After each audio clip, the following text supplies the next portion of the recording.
Nṋe ndi pfi Tshikovhele, muimbi wavho wa gospel vhane vha mufunesa vho thetshelesa mafhungo a tsedzuluso kha Belron News. Ndi nṋe Tabula Ṱavhanyedza vho thetshelesa mafhungo a tsedzuluso fhano kha Belron News. Mafhungo nga Rofhiwa Tshikovhele.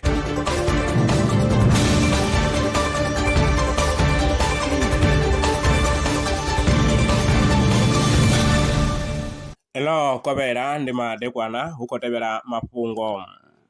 Ri thoma mafhungo ashu nga u lavhelesa ḽine ḽa ri maluvhi a ya shumesa musi vhathu vha tshi khou shuma kha ofisi dzo vulea u fhira musi hu tshi khou shumiwa kha ofisi dzo valea kana dza private. Izwi ndi u ya nga ngudo ntswa ya anḓadzwaho kha Journal ya Buildings.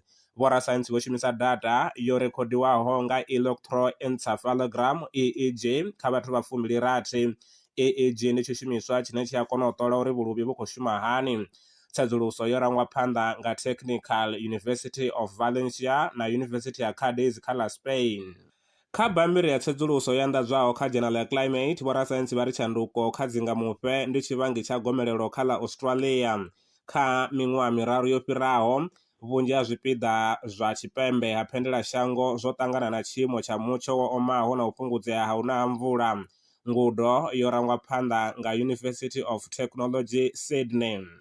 Mudetshelesi a re na maṅwe mafhungo ane vha tama ri tshi a tevhelela kana hono a sala murahu kha vha ri founele kha 083 861 2263.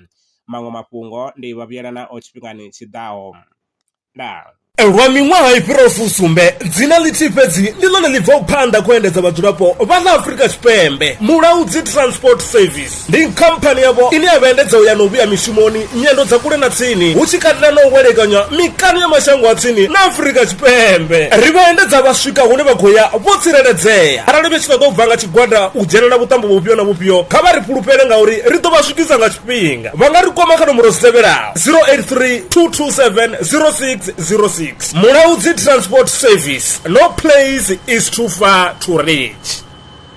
Zwino ri tshi khou amba vhanga vha sa ḓivhi uri masheleni a u tandulula thaidzo ine vha vha nayo vha ṱo a wana gai. Vha songo tsha ṱwa vha tshi rengwa nga ṱhoho lini. Belron Brands i hanefha tsini na vhone. Ri ḓo vha thusa u bva kha 500 u swika kha 4000 randa. Riṋe ri khou ṱoḓa tshiḽipi tsha muholo, khophi ya basa, 3 months bank statement na proof of residence. U bva afho tshelede i khou ṋamba ya dzheniswa nga murahu ha zwiminetse nyana. Kha vha rumele WhatsApp zwino 072 019 5843. Belron Brands ndi vha hadzimiswa masheleni vho ḓi ṅwaliselaho.